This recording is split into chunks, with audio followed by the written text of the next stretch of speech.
Bine v-am găsit la podcastul Dynamic Learning. Sunt alături de colegii mei de la Dynamic Learning și adresăm astăzi ideea Stronger Together, eficiența prin comunicare și interrelaționare în organizații.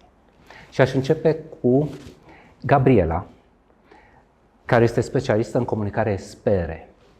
Aș vrea să-mi spui 2-3 elemente despre esența acestei tehnici SPR. Sigur. Metoda SPR este o pedagogie a comunicării care presupune instrumente, tehnici și reguli de igienă relațională pe care le putem utiliza în cadrul profesional. Fiecare dintre noi, din copilăria mică, venim cu un bagaj de cunoștințe legate de comunicare, de ascultare și de cele mai multe ori acest bagaj ne încurcă în relațiile profesionale. Prin metoda SPR putem să identificăm, de exemplu, injoncțiuni, trebuie să fac sau nu trebuie să fac un anumit lucru, culpabilizări, tu ești de vină că nu a ieșit raportul sau din contră, șantaj sau amenințări, dacă tu nu faci, nici eu nu o să-ți aprob.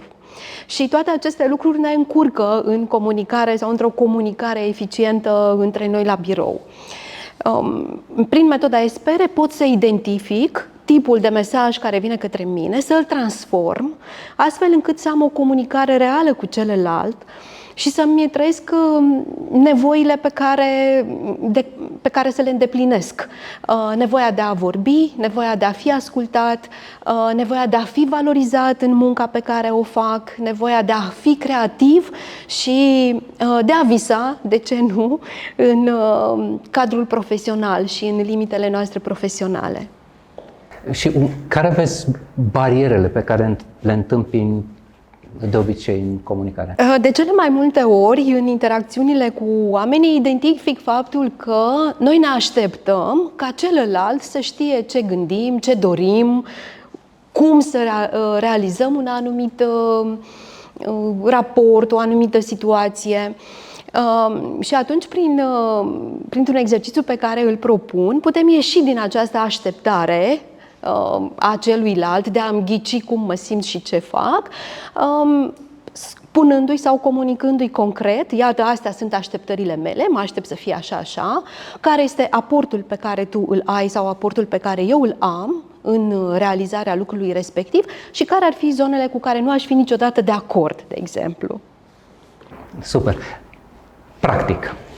Câteva exemple practice pe care le întâmpini în momente de aha pe care le-am avut în cursuri au fost atunci când oamenii au identificat faptul că sunt mai multe tipuri de relații aferente rolurilor pe care le avem. Iată, noi aici, de exemplu, suntem într-un rol profesional, facem împreună acest podcast, dar în același timp avem și o relație personală. Eu sunt Gabi, tu ești Claudiu și punem lucruri diferite în relațiile pe care le avem, conform rolurilor pe care le avem.